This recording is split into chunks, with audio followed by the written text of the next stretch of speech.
Not surprised we're a little depleted tonight. There are a couple of big speakers in New York from Israel, and a couple of students already informed me they wouldn't be here tonight. They'll catch the reruns. So how are you all doing?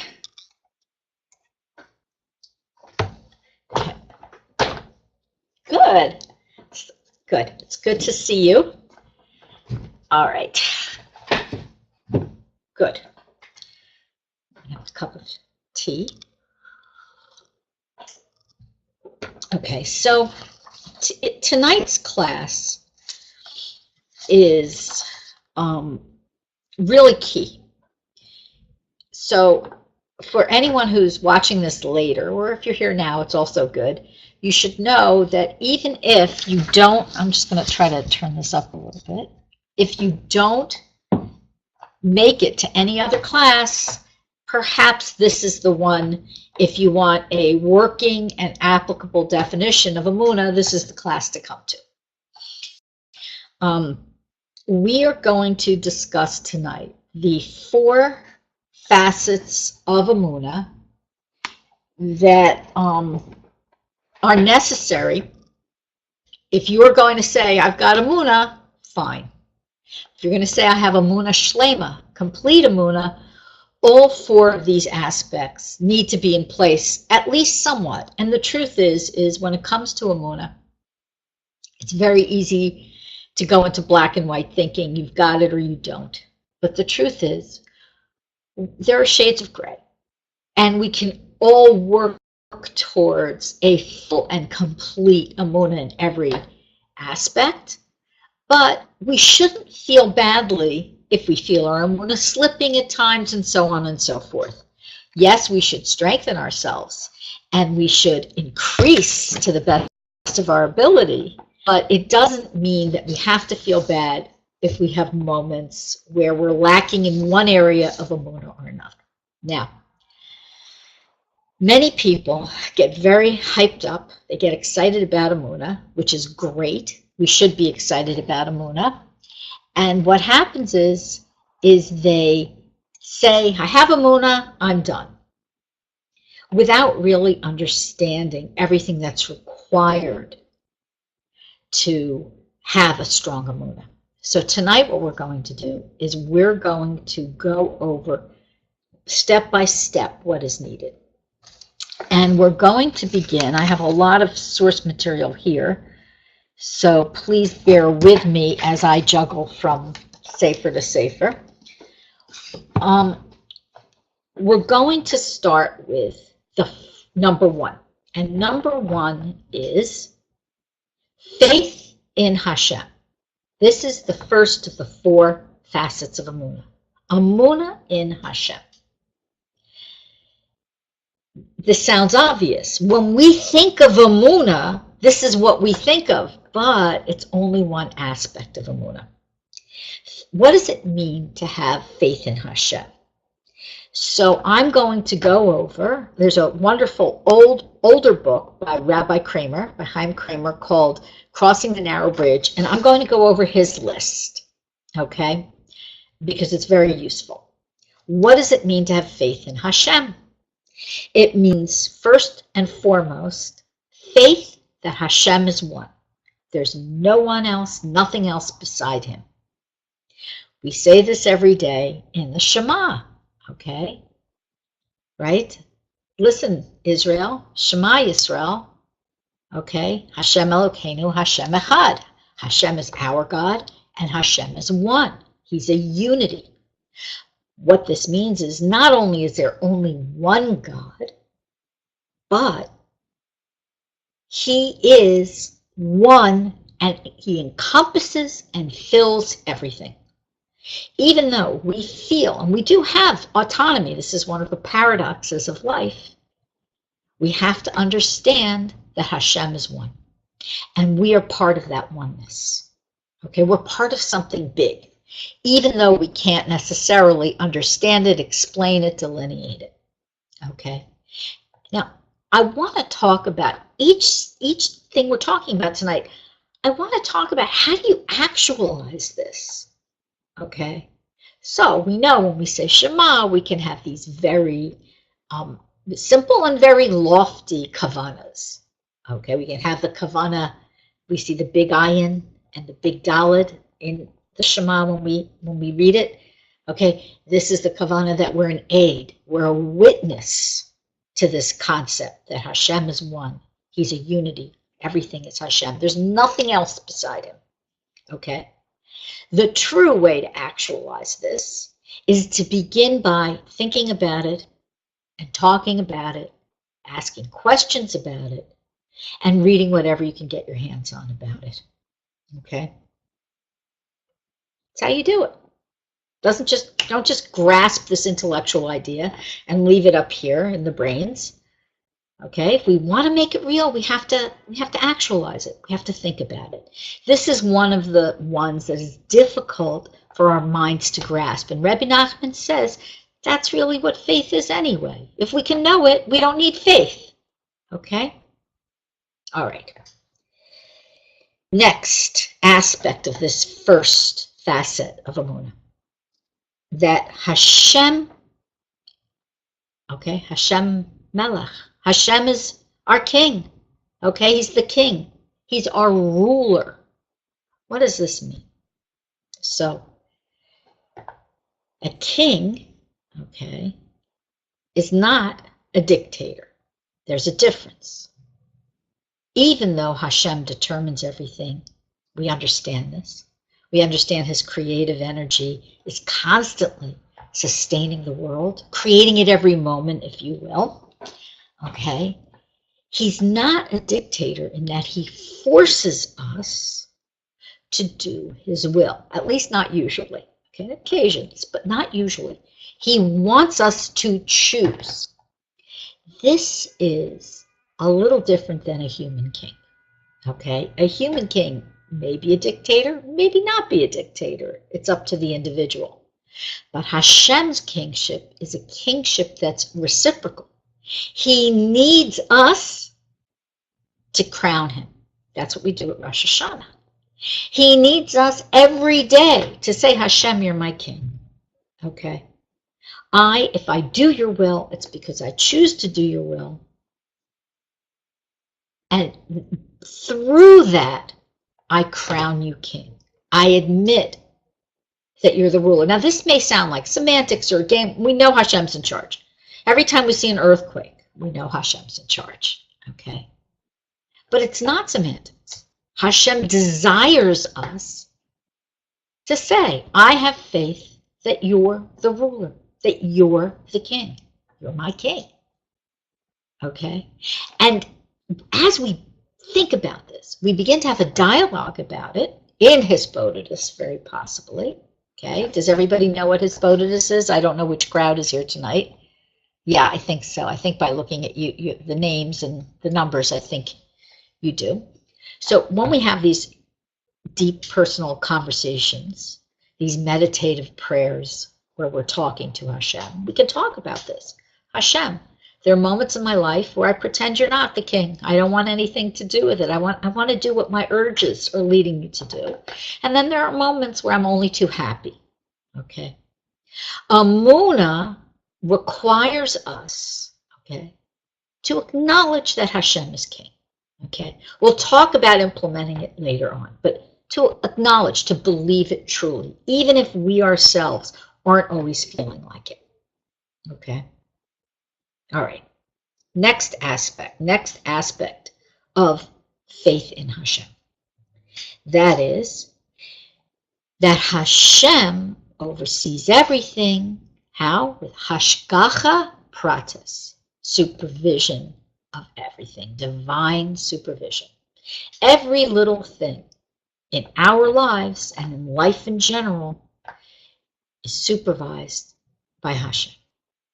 What's so astonishing about this is that if one farmer needs rain to fall, okay, in order for his crop to be nourished, someone else might need to have a rainy day so that their car skids a little bit off the road and sends them back home so that they avoid a more serious accident. And someone else might need to have a rainy day because they need to stay inside and really think about what's going on in their lives, and so on and so forth. Hashem has something mind-boggling we can't wrap our heads around, but we have to take on faith.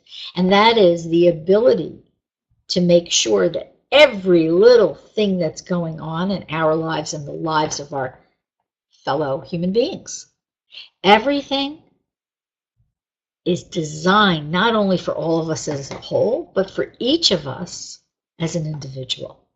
Obviously, this is supernatural. Okay?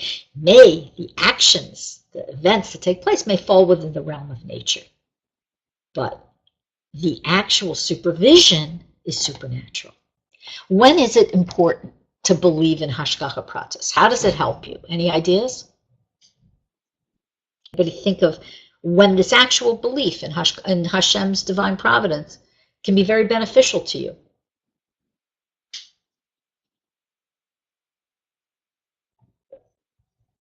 I see someone is typing. Okay. I see a couple people are typing. Let's hope the answers pop up. When things are not going great, right? Okay. Okay, when things are not going great. Okay, that's faith in general. And also in this specific instance, whoever's typing, please keep typing, because I want, let's round out, let's flesh out. Marianne started us off. Let's flesh this out. Teresa, when we are placed in a corner in which we have no way to move, true. We feel like we're being restrained. Hashem is really heavy duty supervising us. Okay. All right, anybody else? Okay. Shulamit Michal, you have a secure feeling, okay, absolutely, that Hashem is really running everything and there's a purpose to everything. That's another aspect. You think about that. We know that Hashem is in charge. And I think that's really, Marianne, Teresa, and Shulamit Michal are all approaching this from slightly different angles, okay? But the whole gist of it is that it does give you this sense of security that Shulamit Michal is speaking about, okay? Because we can let go of what's outside the realm of possibility for us. Hashem's in charge. He's overseeing anything. And if right now things are not going the way I want them to, and they haven't been going that way for 15 years, okay? My will is not being done. We can be assured that Hashem's will is being done. Always. If it happened already, it's the Ratzon Hashem, it's the will of Hashem. And we can reflect back, and in the details of what we've been going through, if we concentrate, we can see the hand of Hashem. Teresa says, the more and greater the problem, the more we believe Hashem is close to us. Yeah. Okay. This requires us to activate our faith. This isn't passive, because someone else, Teresa, okay, could equally, just as equally say, things are not going well with me, and therefore I feel Hashem is far away from me. I feel he's far away from me. And of course, anybody who's learned Aye and L'Kutei Moharan knows what Rebbe Nachman says, okay, that when Hashem and his presence feels occluded, or when, and I think it's Torah 41, I have to check, or when there's a concealment within a concealment, Hashem is even there. And all we have to do to get in touch with that is just say the words or think the thought. That's it. Okay, we don't need anything greater than faith. We don't have to do a superhuman effort. We don't have to walk a tightrope. We don't have to jump off a building. We just have to reflect on what we've learned. Maybe say Kapitel Tehillim, maybe say a line from Psalms, whatever, maybe not. And just think about and discuss what we've learned. Okay? Shulamit Michal says, I think there are times you can definitely feel Hashem isn't close, but sometimes after time passes, you can see he was there very close. That is exactly correct, 100%. And Rebbe Nachman describes this in a few different lessons, exactly what you're saying. We feel shrouded in darkness, scared, Okay, I don't know if there's anybody, maybe there's somebody, I don't know if there's anybody though who hasn't woken up in the middle of the night, no matter how much faith they have, and they wake up in the middle of the night and they're terrified. You know, what's holding up my life? They could be worried about money, about health, about a relationship, about life's brevity. Okay, we all have moments like this. It doesn't mean that we don't have faith. What it means is there's always room to improve. That's all. Don't let that drag you down and say to you, I don't have emunah, forget it. I can't do what that person over there, they have a hard time, they put a smile on their face, they say, oh, I'm suffering, but it's from Hashem, so it's okay. Okay, good for them. Okay, you have to get there in your way. All right. So important to, throughout this process, not compare yourself to someone else. Okay? If you want to use someone as a role model, great, go ahead. But don't do the comparison thing. Okay? Now, when we're very young and when we get older, it's interesting. There seems to be a sense that Hashem is very present and real. But when we're in the midst of our youth, okay, our desires are very, very, very strong. And we have the ability, so their desires are somewhat strong when we're little kids too. It's just we don't have some of the worst desires. But when we're in our youth and our teens and our 20s and 30s, our desires are strong and we have the ability to make things happen.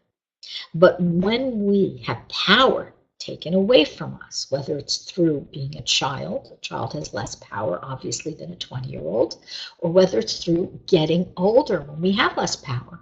We can't stay up late at night anymore. We can't, we can't burn the candle at both ends. Maybe we can't. We used to be able to work a 14-hour day, and now we have to work a 13-hour day, whatever it is, okay? This doesn't mean that our faith diminishes. In fact, just the opposite. It means we're able to rely more on Hashem. I'm bringing this up. I know we have a big age range here, but I'm bringing this up because we're all, God willing, we'll all get there at some point, right? Okay. Now, so we've covered three of the first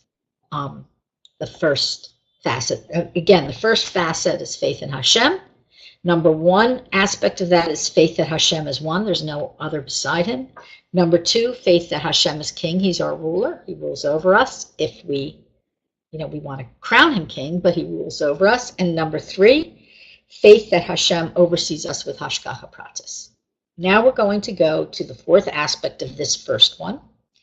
And that is, interestingly enough, very hard for people. I'm going to tell you what it is. The others, all these big philosophical ones, people can wrap their heads around it. But this one can be very difficult for people. And that is faith that Hashem listens to and accepts your prayers. He hears you. Whether you feel it or not, he hears you. He accepts your prayers. He may not do what you want at a moment in time, but he hears you and he wants to fulfill your prayers. There are various reasons why Hashem doesn't fulfill a person's prayers. Always, always, always. Ultimately, at the deepest level, it's for our own good, even if we don't feel that it is.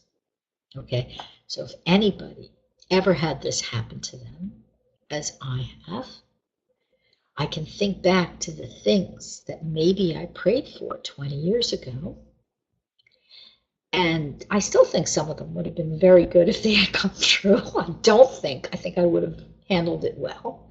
But I can see some of the other things that I really, really wanted to happen.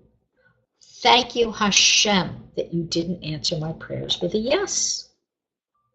Because we don't have that 360-degree vision where past, present, and future are all one, and we see everything in all worlds at all times. Remember, for Hashem, there's no time. We are stuck in time, in a moment in time, so we can't see the effects. However, we still have to believe that Hashem hears our prayers and takes them on board. He takes them on board. Doesn't mean he's going to say yes, but he takes them on board. Okay? Rabbi Nachman, on the one hand, is known for encouraging us to pray. He says, sometimes in some places, he says, don't pray for, pray for great spiritual things. And then in other places, he says, it's okay, you should pray for your mundane things. Every little thing you pray for, you should pray for. Why? Because an animal who gets its food doesn't pray. And if we get what we need without prayer, we're like an animal. Okay, that's on the one hand. But on the other hand, okay, the Rebbe says, we should pray and pray and pray for what we need and even what we want, but we shouldn't force. At some point, we have to really talk things through and say, is this truly going to be something good that I'm davening for? Okay, with our limited vision, we always think it's good. Okay, excuse me, somebody's buzzing me. Okay, now, what sometimes happens with people, okay, with people who first come close to Hashem, is they pray, and it's like magic, if I could use that word. All of a sudden, everything they pray for just happens. Or somebody looks at someone else and they see this person is not really living the life that you would think that somebody whose prayers are answered should be living, okay? Because we're all judgmental, let's be real, okay? And they get their prayers answered. This and this and this happens for them. And they say, I prayed for it and it happened. Okay. Has anybody ever experienced either of those phenomena? Okay. Yes. Okay. Remember, what we're looking at, okay, is we have to understand that Hashem has different reasons for answering prayers. All right? Sometimes when a person starts to come close to Hashem, he wants to give them a flavor, a taste of emunah. So you'll daven for something and all of a sudden, it would seem impossible it would happen and it happens. Okay? Or you look around and you see someone else, a simple person, maybe somebody who you feel isn't doing everything they should be doing in life. And they say, I prayed for this and it happened. Why? Why do you see it? If you see it, it's to teach you emunah. Don't worry about what the lesson is for the other person. Only worry about what the lesson is for you. It's to teach you emunah. Look at that person. They prayed with emunah, simple emunah, and their prayers were answered. That's to help us refine our prayers. To help us refine our prayers. Okay? Sometimes we don't get what we ask for because we need to do tshuva first. Okay? We need to fix things first. Sometimes we don't get what we asked for because that thing that we think we want wouldn't be good for us, and sometimes we don't even know the reason why. We can't guess. But we have to believe. If we have emunah, we have to believe Hashem hears our prayers. Okay, next. On another aspect of faith in Hashem. Faith that Hashem is good and that whatever happens to us is for our own good. Okay? This one is very easy when we're sitting here with a cup of tea and maybe your feet, or maybe you have your slippers on, and maybe you're on your phone or your computer and you're on the sofa and you're relaxed. Okay, of course it's for my own good. When it's not so easy, okay, is when you're in the throes of a problem and there doesn't seem to be relief in sight. It's very difficult, perhaps more than anything, if God forbid you have a physical illness and you're in pain. And no one can judge another person. No one should judge another person whose emunah flies away a little bit when they're in pain. Okay? Because After all, we all have weaknesses. But when it comes to ourselves, we should push ourselves a little bit. Rebbe Nachman said something interesting. He mocked, it wasn't a big Litz, right? He didn't mock people, but he mocked people. He says, it's terrible. Well, they're fools when people say, you shouldn't force yourself to daven. Don't force yourself to daven. He says, I say you should. You should always push yourself to talk to Hashem, whether from the sitter or from your own words. You shouldn't say, today I'm going to take it easy. You should push yourself always in davening, okay? Or at least almost always. There may be some other, mitigating factors, so on and so forth. Okay. We should always err on the side of connecting to Hashem. No harm will come to us from that, from reaching out. But we can be sure if we don't, right? If we don't reach out, Hashem, how is this for my good? I'm begging you, let me see, how is this for my good? We may not be answered, but at least we're making that, my computer light went off. Let's see if I can get it back on. At least we're making that connection. Okay? All right. There's one more thing that I want to add to this list. Okay? And I honestly, I'm going to be honest, I don't have a source for it, but from my perspective, hold on one second. From my perspective, as a woman even, as a human being, this is essential. And that is that I have faith that Hashem loves me, okay? It's a step, it's a refinement of the previous one, faith that Hashem is good and he wants whatever happens to us is for our own good. Faith that Hashem loves me. If I didn't have that faith, I couldn't get through life, okay? I have had moments where I didn't feel that. And this is, again, something that supersedes logic, and it even supersedes a feeling. I tell myself Hashem loves me. No matter how flawed I am, Hashem loves me. We have a relationship. I love him. Because if you can say Hashem loves me, he's not only doing this for my good, but he loves me. He loves me. That's why he's doing it. Then you're setting up this relationship, and you can love him. And that's how love grows, when we love each other. Okay? And that strengthens the faith that we have in Hashem. I'm just looking at some form I have here. Let's see. Okay. Now, any questions about number one, the first facet of emunah, faith in Hashem? Or anybody want to add anything? Okay, and I'm going to try to, if possible, cover all four tonight, which is why I'm not telling stories and things. I have I was going to go do some of Rebbe Nachman's stories in this one. We'll save that for another class this semester. Okay, we're good? Okay, I'll continue. Hold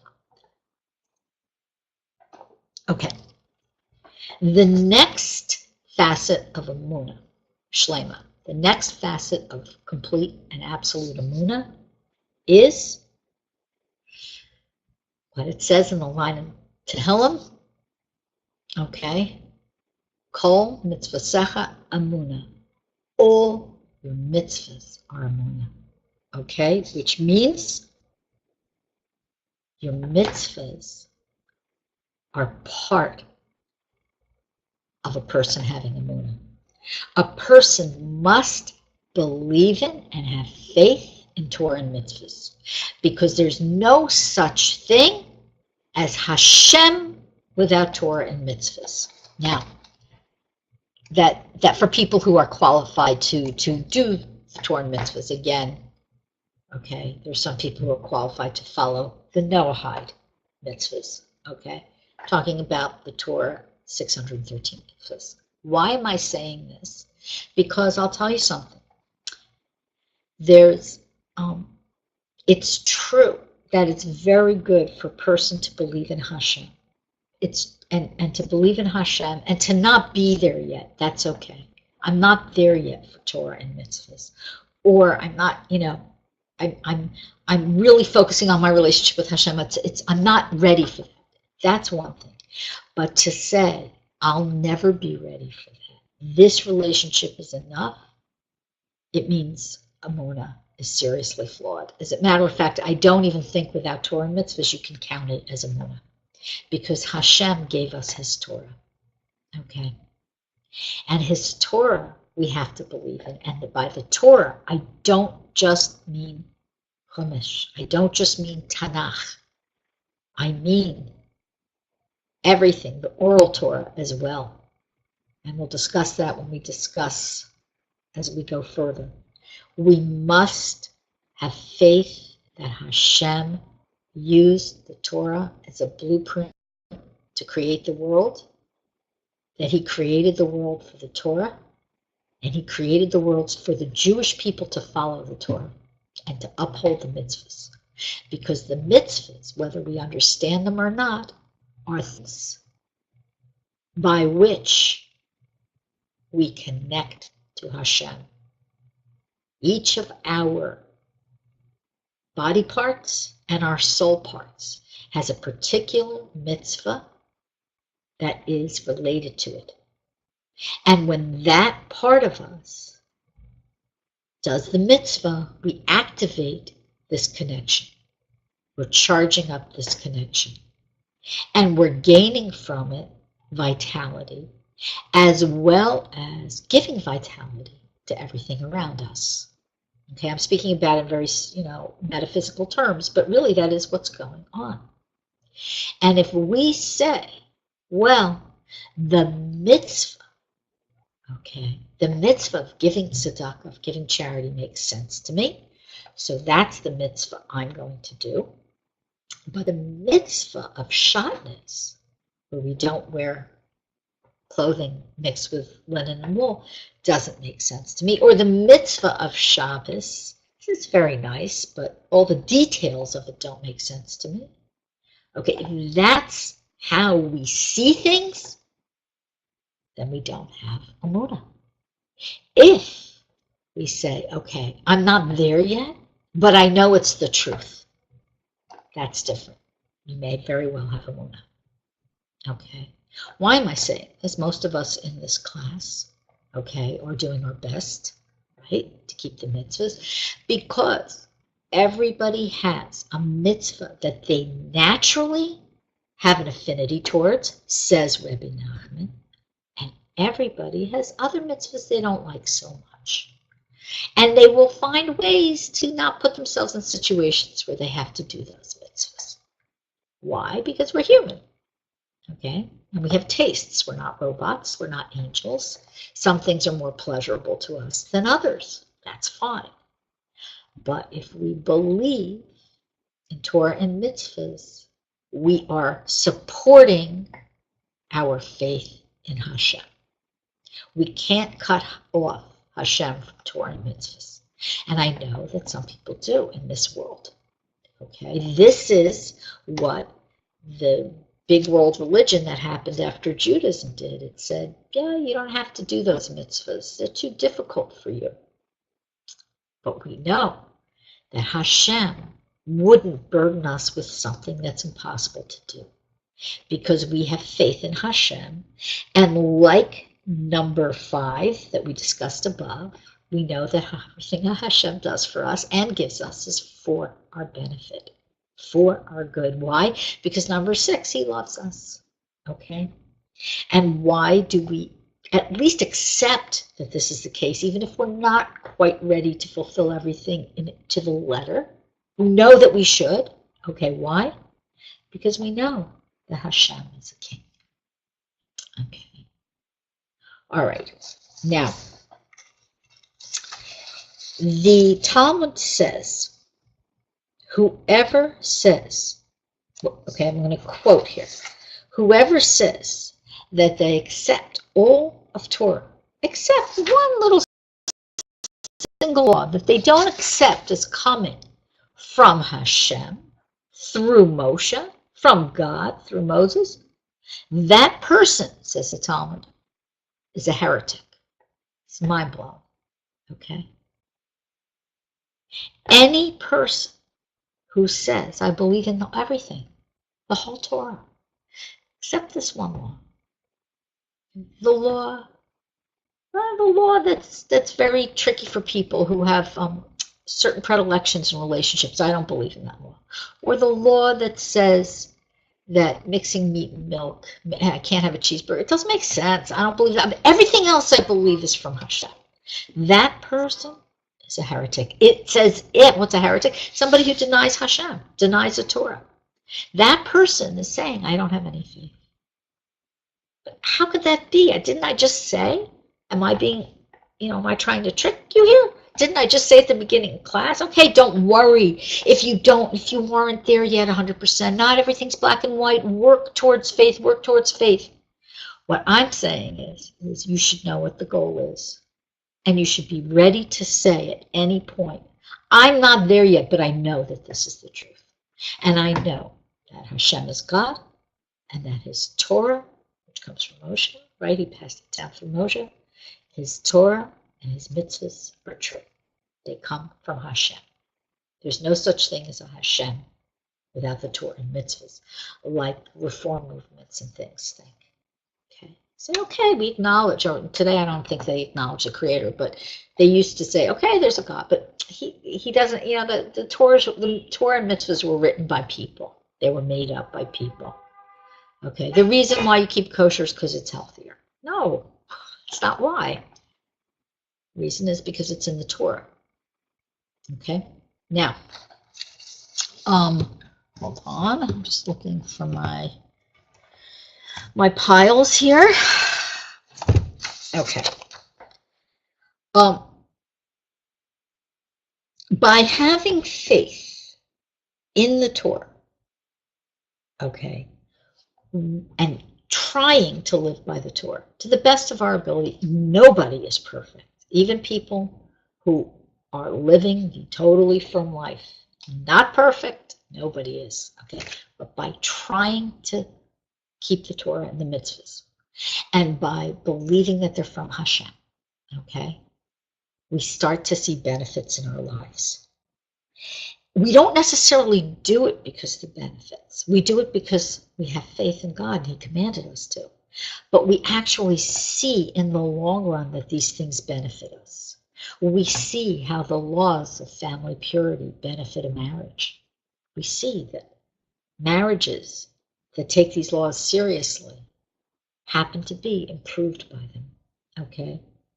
And we see that not being able to eat everything we want to eat when we want to, because certain foods are kosher and permitted to us and certain foods aren't, what we begin to see is that, oh, this is teaching me.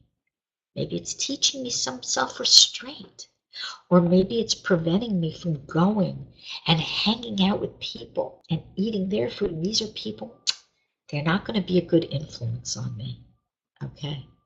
We begin, if we want to piece together the benefits for ourselves. Do we have to piece together the benefits in order to have emunah, to believe in Hashem and to believe in his Torah and mitzvahs, that they come from him? No, you don't even have to look and notice benefits. I'm saying that if you do, it certainly enhances this relationship.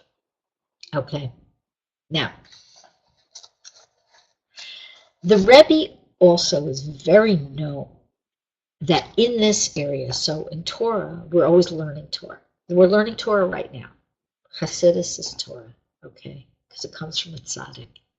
And it's all founded on Torah at its root, okay?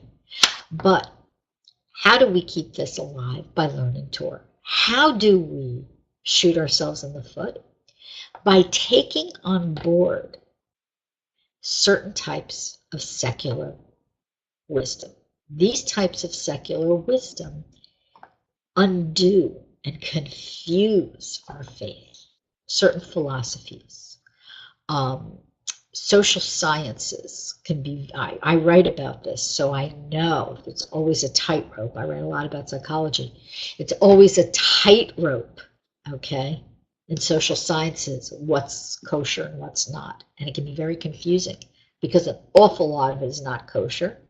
And an awful lot of social workers and psychologists take what they learn as almost as if it's a religion.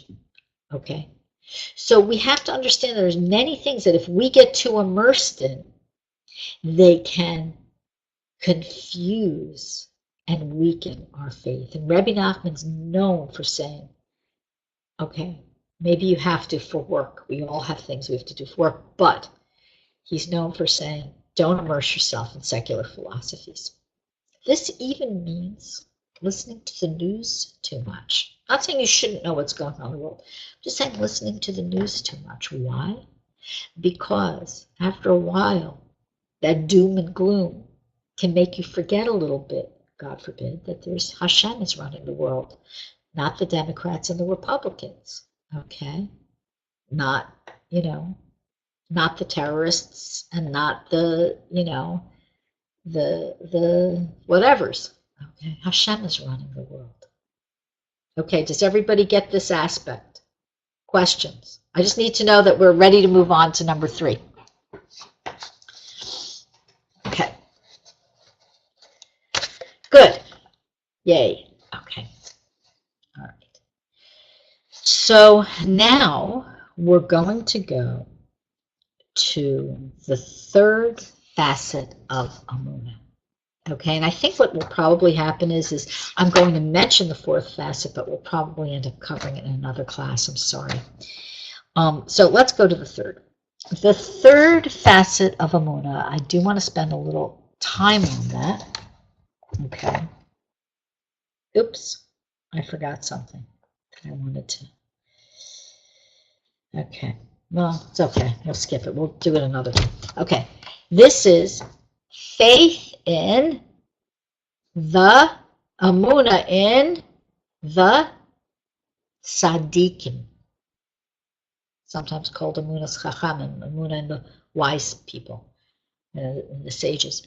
Emunah's tzaddikim, faith in the tzaddikim.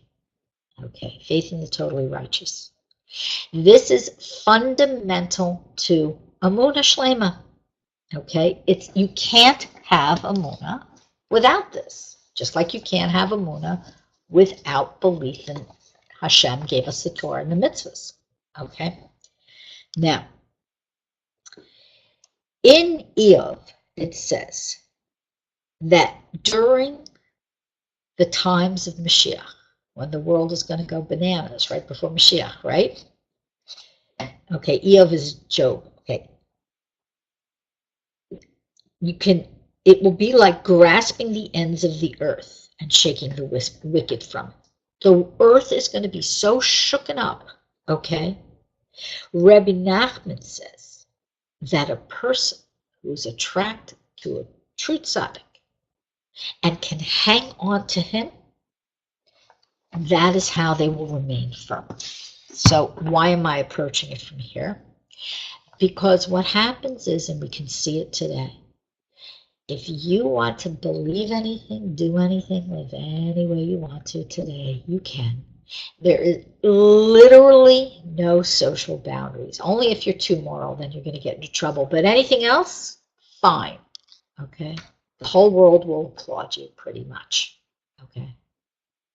How can we avoid these influences? We can't. We see it everywhere.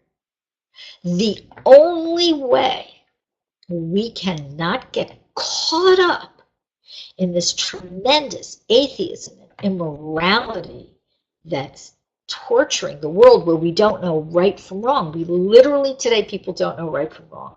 And even if we're sure what right from wrong is, we're not so sure. Okay? Okay, yes, we can look into Torah. But the best thing, Rabbi Nachman says, hang on to a tzaddik. Hang on to a tzaddik. We know that when Rabbi Nachman is speaking about a true tzaddik, he's talking about himself. But we also know that if you have a great tzaddik that inspires you, go ahead, hang on to him. It's fine. It's also good. Hang on to a tzaddik. Now, because Rabbi Nachman has deep-seated vision, And he's the one who tells us that his fire is going to burn till the coming of Mashiach, and so do his followers, and so on and so forth.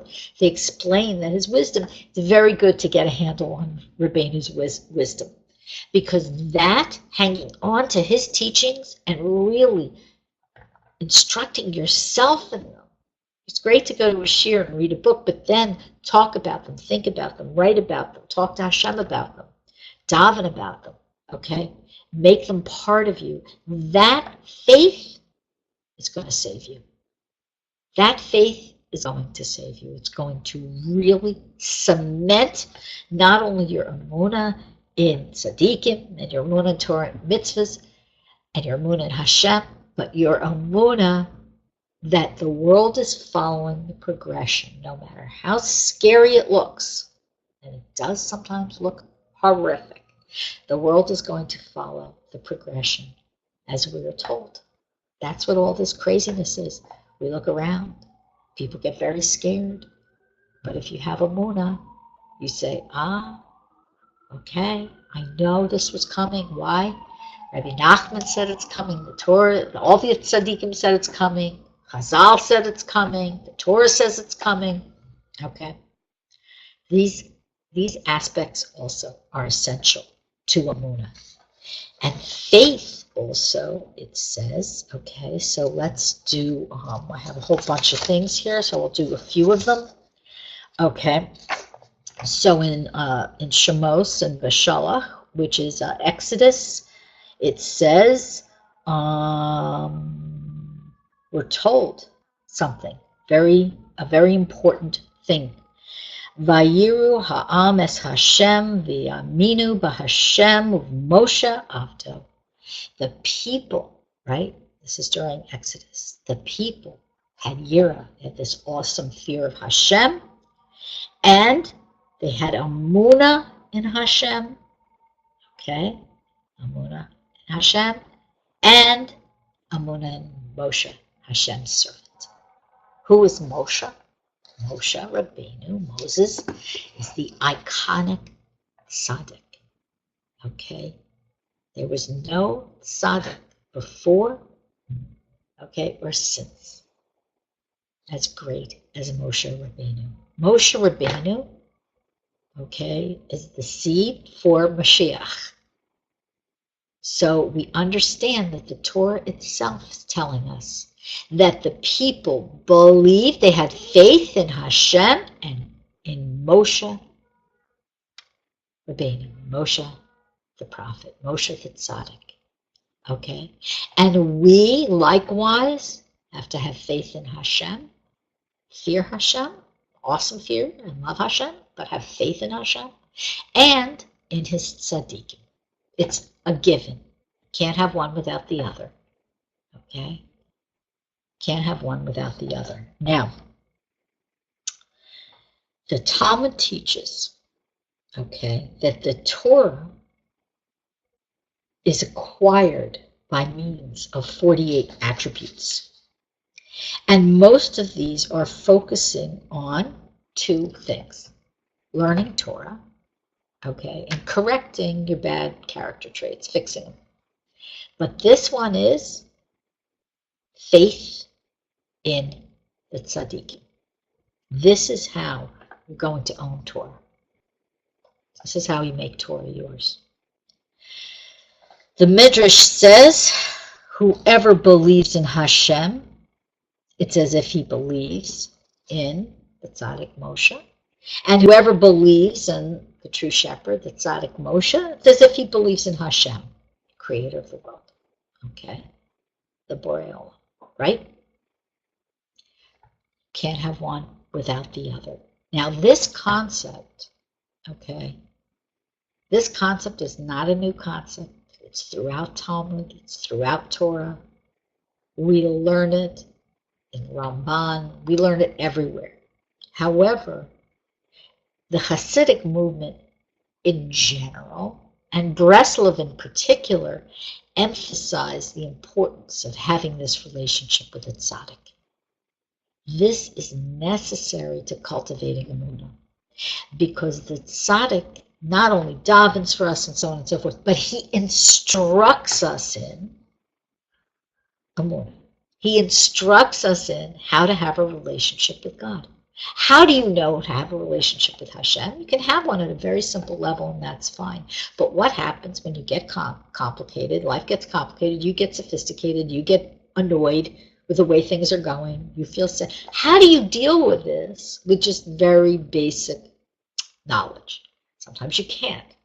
The tzaddik gives us what we need to work through every angle, like before when we were speaking earlier. Mary Ann, Teresa, and Shulamit Michal each came at the idea of hashgacha pratis from another angle. They brought on board their own perspective, plus that I know all of you, that this was bound up in what you've taken from the tzaddikim. Okay, how you've been taught, and this has melded with who you are as individuals, and has beautifully grown and blossomed into your own unique way of connecting with Hashem and His Torah and His tzaddikim. Okay. Let me see. I have some more. Okay. More about the tzaddik. Okay, we did that one. Okay, I think we're going to skip this one because maybe we can get done at least an overview of the fourth one. We can go more in depth next week. Let me see, is there anything else? Okay, give me a minute. Okay, there's one more thing. How do we come close to Hashem? I want to emphasize this. I kind of touched on it. We don't know what way is best. Sometimes we feel one way is best, sometimes the other. Rebbe Nachman says that we should learn, we should take from the tzaddik all the ways to personalize our relationship with Hashem. And this leads us into number 4. Okay, we've covered the 4 facets of emunah. You have to have all 4. Okay, for emunah shlema, for complete emunah. Faith in God, faith in Torah and mitzvahs, and that they're from God. Okay, faith in the tzaddikim, faith in the true tzaddikim. And does anybody know the 4th one? It's something very big in Breslov. Okay, the 4th one is faith in yourself. You must have faith in yourself. You've got to believe that you are important, that you're a holy soul, that Hashem created you, okay? That you have a relationship with Hashem. You actually have a responsibility to yourself to do the best for yourself that you can. And I don't just mean like getting yourself, the highest thread count sheets. I'm not knocking that, by the way, but that's not what I mean. Doing the best for yourself means the best for who you really are, your soul. Taking care of your soul in this lifetime. And believing, having faith that this is a real part of you. And I want to tell you that if you're in this class, you probably already have quite a bit of this faith. Many people don't. So don't just think, well, of course I have it. It's a knee-jerk response. Of course I have faith in that my soul's important, that I'm important, my life's important. Many people don't. They go through life, and this is why they do drugs, they get involved in negative stuff, they get depressed. Okay, it's not the only reason, but because they don't have holy self-esteem. They don't really understand how important they are. Okay? Now, this faith in ourselves has a few facets. Okay, I'm just going to do it. We're just going to do it. Can everybody stay? I notice a couple of people logged off. Okay, if you can't stay, if you have to leave now, let me know. Okay? All right, we're gonna buzz through them. Okay. We have to believe that we're very important in Hashem's eyes. And I'm going through Chaim Kramer's list here because it's a really good one. Next, we have to believe that no matter how far away we are from Hashem, we have the ability to return and come close to Him. How close? We'll see. We'll talk about that. But we have to believe that. We have to believe that no matter how we presently live our lives, this is a biggie, okay? A biggie. We have the inner strength to change our habits. I'm going to do that one again next week as we move forward in faith. If I forget, somebody remind me. That's maybe the hardest one, okay? All right. We have to, and here's even, okay, this one's hard. We have to believe we have the ability to become a tzaddik, tzedekis in our case. You have the ability to become a tzedekis. You do. Why? Okay, are you going to be this amazing tzedekis who the whole world knows? No, you may be a very quiet, private one. That's okay. Rebbe Nachman says that if his followers apply themselves, they too will become tzaddikim. They just have to work hard on themselves. You have the ability, whether you take yourself up on that or not, it's another matter, but you have the ability. You have to have faith in this. It's part of the fundamentals of faith. Next, you have to have self-confidence to deal with others. This is another huge one. For some people, standing up for belief in Hashem and His Torah in front of other people can be torturing. It can be very, very difficult. And believe it or not, it doesn't matter whether you're in a religious community or not. Because even in a religious community, there are situations, okay, and there are times where you may be ostracized for being too